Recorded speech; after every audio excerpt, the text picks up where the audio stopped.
ಮಾನ್ಯ ಅಧ್ಯಕ್ಷರೇ, ತಾವು ತಂದಂಥ ಸಂತಾಪ ಸೂಚನೆ ಬೆಂಬಲಿಸ್ತಾ ರಾಜಾ ವೆಂಕಟಪ್ಪ ನಾಯಕ್ ಅವರು ನಮಗೆ ಬಿಟ್ಟು ಹೋಗಿದ್ದಾರೆ ಅಂದರೆ ನಂಬಕ್ಕಾಗ್ತಾ ಇಲ್ಲ.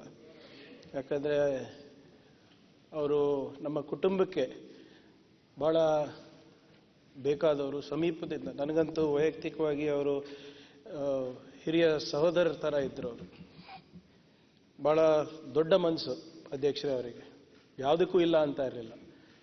ಅವರ ಸಹಾಯ ಹಸ್ತ ಯಾವಾಗಲೂ ಮುಂದೆ ಮಾಡ್ತಾಯಿದ್ರು. ಯಾರಾದರೂ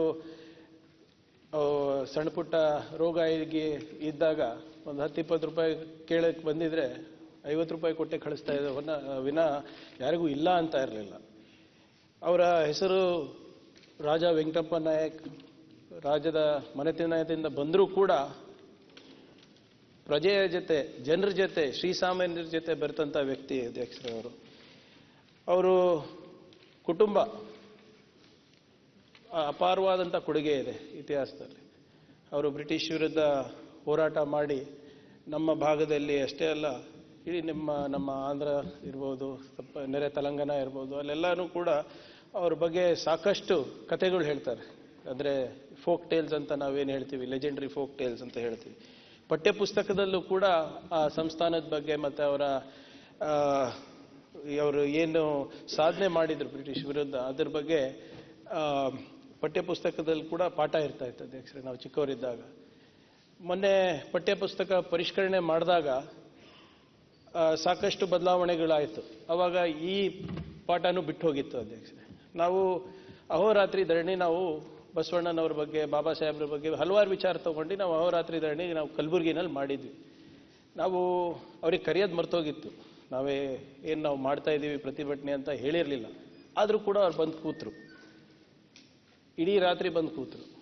ಆವಾಗ ಒಬ್ರು ಪ್ರಶ್ನೆ ಅವ್ರು ಕೇಳಿದ್ರು, ತಾವು ಯಾಕೆ ಬಂದು ಇಲ್ಲಿ ಕೂತಿದ್ದೀರಾ ಸರ್, ತಮ್ಮ ಮನೆತನದ ಪಠ್ಯಪುಸ್ತಕದಿಂದ ಬಿಟ್ಟು ಹೋಗಿದೆಯಲ್ಲ ಪಾಠ, ಅದಕ್ಕೆ ಬಂದು ಕೂತಿದ್ದೀರಾ ಅಂತ ಕೇಳಿದ್ರು. ಇಲ್ಲಪ್ಪ, ನಾವು ಯಾವ ಪುಸ್ತಕದಲ್ಲಿ ನಮ್ಮ ಮನೆತನದ ಕತೆ ಇರಲಿ ಬಿಡಲಿ, ನಮ್ಮ ಸಾಧನೆ ಇರಲಿ ಬಿಡಲಿ, ಇವತ್ತೇನು ಬಸವಣ್ಣನವರಿಗೆ ಆಗ್ತಾರೆ ಅನ್ಯಾಯ ಇರ್ಬೋದು, ಬಾಬಾ ಸಾಹೇಬ್ರಿಗೆ ಆಗ್ತಾರೆ ಅನ್ಯಾಯ ಇರ್ಬೋದು, ಇಂಥ ಮಹನೀಯರಿಗೆ ಆದಾಗೆ ನಾವು ಧ್ವನಿ ಎತ್ತಿಲ್ಲ ಅಂದರೆ ನಾವೆಲ್ಲ ಸಣ್ಣ ಪುಟ್ಟ ವ್ಯಕ್ತಿಗಳು. ನಮ್ಮದು ಇತಿಹಾಸದಲ್ಲಿ we are foot notes of history ಅಂತ ಹೇಳಿದ್ರು ಅವರು ಅವಾಗ.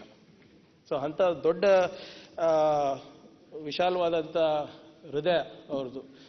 ಮತ್ತು ನನಗೆ ಒಂದು 30 ವರ್ಷದ ಹಿಂದೆ ಪಕ್ಷದ ಒಂದು ಜವಾಬ್ದಾರಿ ಕೊಟ್ಟಿದ್ರು. National students union of India ನಮ್ಮ ಸ್ಟೇಟ್ ಸೆಕ್ರೆಟರಿ ಮಾಡಿದ್ರು. ನನಗೆ ರಾಯಚೂರು ಉಸ್ತುವಾರಿ ಕೊಟ್ಟಿದ್ದರು ಅಧ್ಯಕ್ಷರೇ. ಅದರ ಜೊತೆಗೆ ಮೊದಲನೇ ಬಾರಿಗೆ ಸುರ್ಪುರು ಕೂಡ ಸೆಕ್ರೆಟರಿಯಾಗಿ ನಾನು ಹೋದಾಗ ನನಗೆ ಏನೋ ಮಿನಿಸ್ಟರಿಗೂ ಕೊಡಲ್ಲ ಅಂತ ಸ್ವಾಗತ ಅವಾಗ ಕೊಟ್ಟರು. ಮೆರವಣಿಗೆ ಮಾಡಿಸಿದ್ರು, ಬೈಕ್ ರ್ಯಾಲಿ ಮಾಡಿಸಿದ್ರು. ನಾನು ಹೇಳಿದೆ, ಸರ್ ಯಾರಾದ್ರೂ ನೋಡಿದ್ರೆ ಜನ ಏನು ಅನ್ಕೊಂತಾರೆ, ಇಲ್ಲಪ್ಪ ನೀನು ಅವಾಗ ನಾನು ಬರೀ ಸ್ಟೇಟ್ ಜನರಲ್ ಸೆಕ್ರೆಟರಿ ಆಗಿದ್ದೆ, ಇಲ್ಲ ನಿಂಗೆ ಮುಂದೆ ಭಾಳ ಒಳ್ಳೆ ಭವಿಷ್ಯ ಇದೆ, ಮತ್ತು ನೀನು ನಮ್ಮ ಲೀಡರ್ ಮಗ ಬರ್ತಾ ಇದ್ದಾನಂದ್ರೆ ಜನರಿಗೆ ಹೆಂಗೆ ಗೊತ್ತಾಗುತ್ತೆ ಅಂದ್ಬಿಟ್ಟು. ಆದರೆ ನನಗೂ ಕೂಡ ಎಲ್ಲೋ ಒಂದು ಕಡೆ ಅವರು ಪ್ರೋತ್ಸಾಹ ನೀಡಿ ಇವತ್ತು ಈ ಮಟ್ಟಕ್ಕೆ ಬೆಳೆದಿದ್ದೀನಿ ಅಂದರೆ ಅವ್ರದ್ದು ಕೂಡ ಸಾಕಷ್ಟು ಪ್ರೋತ್ಸಾಹ ಇದೆ ಅಧ್ಯಕ್ಷರೇ, ಅವರಿಗೆ ಪ್ರೇರಣೆ ಇದೆ ಅವರಿಗೆ. ಸೊ ಅದರಿಂದ ಇವತ್ತು ನನಗೆ ಯಾಕೆ ಇಷ್ಟು ಹೇಳ್ತಾ ಇದ್ದೀನಿ ಅವ್ರ ಬಗ್ಗೆ ಅಂದರೆ, ಭಾಳಷ್ಟು ಜನ ಅವರ ಸರಳತೆ ಗೊತ್ತಿಲ್ಲ. ಮೊನ್ನೆ ಕೂಡ ಅವ್ರು ನನಗೆ ಫೋನ್ ಮಾಡಿದರು, ಏನಪ್ಪ ಇದು ಸ್ಟೇಟ್ ವೇರ್ ಹೌಸಿಂಗ್ ಕಾರ್ಪೊರೇಷನ್ ಕೊಟ್ಟಿದ್ದಾರೆ ನನಗೆ, ಏನು ಮಾಡ್ಬೋದು ಇದರಲ್ಲಿ, ನಮ್ಮ ಜನಕ್ಕೆ ಏನಾದರೂ ಹೆಲ್ಪ್ ಮಾಡ್ಬೋದಾ ಅಂತ. ಭಾಳ ಮುಗ್ಧ ವ್ಯಕ್ತಿ ಅಧ್ಯಕ್ಷರೇ ಅವರು.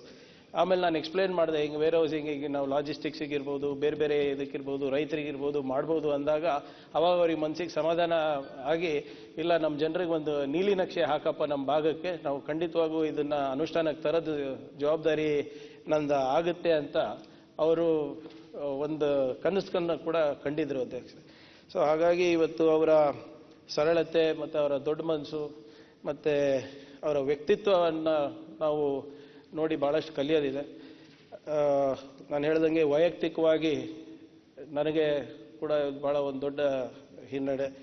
ಇವತ್ತು ಬರೀ ಅವರ ಸಮಾಜಕ್ಕೆ ಅಥವಾ ಅವ್ರ ಜನರಿಗೆ ಸೀಮಿತ ಇಲ್ಲ, ಎಲ್ಲರಿಗೂ ಕೂಡ ಅವರ ಅಗಲಿಕೆಯಿಂದ ಒಂದು ದೊಡ್ಡ ನಷ್ಟ ಆಗಿದೆ ಮತ್ತು ವಿಶೇಷವಾಗಿ ನಮ್ಮ ಕುಟುಂಬಕ್ಕೂ ಕೂಡ ಬಹಳ ಒಂದು ದೊಡ್ಡ ಹಿನ್ನಡೆ ಆಗಿದೆ ಅಂತ ನಾನು ಹೇಳ್ತಾ ಅವರಿಗೆ ಅವರ ಆತ್ಮಕ್ಕೆ ಶಾಂತಿ ಸಿಗಲಿ ಮತ್ತು ಈ ಸಂದರ್ಭದಲ್ಲಿ ಅವರ ಕುಟುಂಬಕ್ಕೆ ಈ ಕಷ್ಟ ಕಾಲದಲ್ಲಿ ದೇವರಿನ್ನ ಹೆಚ್ಚು ಶಕ್ತಿ ಕೊಡಲಿ ಅವರಿಗೆ ಅಂತ ಕೇಳ್ಕೊಳ್ಳುತ್ತಾ ತಮ್ಮ ಸೂಚನೆಯನ್ನು ಬೆಂಬಲಿಸಿ